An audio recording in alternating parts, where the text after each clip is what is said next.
வணக்கம். ஜோதிட உலா யூடியூப் சேனல் அன்பு உள்ளங்களுக்கு வாழ்த்துக்களோடு வணக்கம். இன்றைய தினம் மார்கழி திங்கள் 4ஆம் நாள் ஆண்டாள் அருளி செய்த திருப்பாவையிலிருந்து 4வது பாசுரத்தையும் அதற்குண்டான சிறு விளக்கங்களையும் இப்பொழுது நாம் பார்க்க இருக்கிறோம். ஆழிமழை கண்ணாம் ஒன்று நீ கைகரவேன், ஆழியுள் புக்கு முகுந்து கோடாற்றேரி, ஊழி முதல்வன் உருவம்போல் மெய் கருத்து, பாழியில் தோடுடைய பற்பனாபன் கையில், ஆழி போல் மின்னி வளம் புரிவோல் நின்றதில்து, தாழாதே சாங்கம் உரைத்த சரமழை போல்,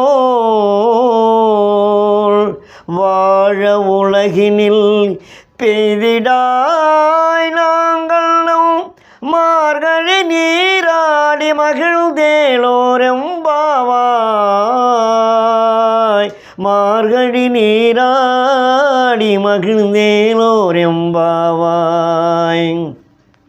அருமையான அற்புதமான இந்த 4வது பாசுரம்.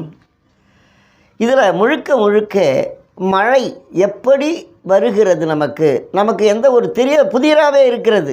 வானத்திலேருந்து திடீர்னு மழை வருகிறது. அது எங்கேருந்து இருக்குது, வானத்தில்னா தண்ணி நிறையாவா அங்கே இருக்குது என்பதை அந்த காலத்திலே 1000 ஆண்டுகளுக்கு முன்னவே அதை எப்படி நம்முடைய ஆண்டாள் நாச்சியார் சொல்லுகிறார் என்பதை பார்க்கலாம்.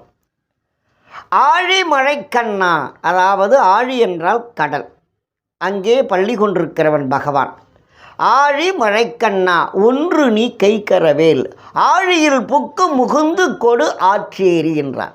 அப்போ கடலிலிருந்து எடுக்கப்பட்டு ஆகாய மார்க்கமாக அது சென்று மேகமாக மாறி மழை பொழிது ஆறுகள் குளங்கள் குட்டங்கள் எல்லாமே நிரம்பி வழிகிறது.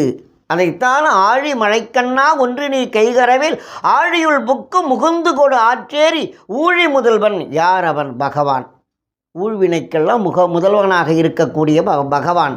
மெய்கருத்து, அவருடைய மேகம் கருமை நிறம் போன்ற அந்த மேகம், அவருடைய உடலை போன்ற மெய்கருத்து, பாழியன் தோடுடைய பத்மநாபன் கையில், பத்மநாபன்னா பகவான் தான், அவனுடைய கையில் வலது கையில் என்ன இருக்கிறது? சக்கரம் இருக்கிறது.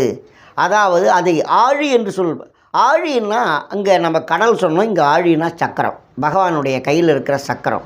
அப்போ ஆழி போல் மின்னி, அந்த ஆழியாகப்பட்டது கோடி சூரிய பிரகாசம் இருக்குமா, அப்பேற்பட்ட அந்த சக்கரத்தினுடைய ஒளி அதை ஆழி போல் மின்னி, அதாவது மின்னல், வலம்புரி போல் நின்றதிருந்து, வலம்புரினா சங்கு, அப்போ இடி, வலம்புரி போல் நின்றறிந்து, தாழாதே சாரங்கம் உரைத்த சரமழை போல். சாரங்கம்னா வில்லு, வில்லிலிருந்து அம்புகள் எப்படி வெளியில் வருதோ அது போன்று சரசரன்னு நமக்கு மழைகளாக வந்து இங்கே குளம் குட்டைகள் ஆறுகள் எல்லாமே நிரம்பிய போது நாம் குளித்து நீராடி மார்கழி மாதத்தில் நாமெல்லாம் மகிழ்ச்சியாக இருக்கலாம். மார்கழி நீராடி மகிழ்ந்தேலோரெம்பாவாய் எல்லாம் அழகான அற்புதமான இந்த பாசுரத்தை சொல்லியிருக்கிறார்கள். நாளை தினம் 5வது பாசுரத்தை பார்க்கலாம். வணக்கம்.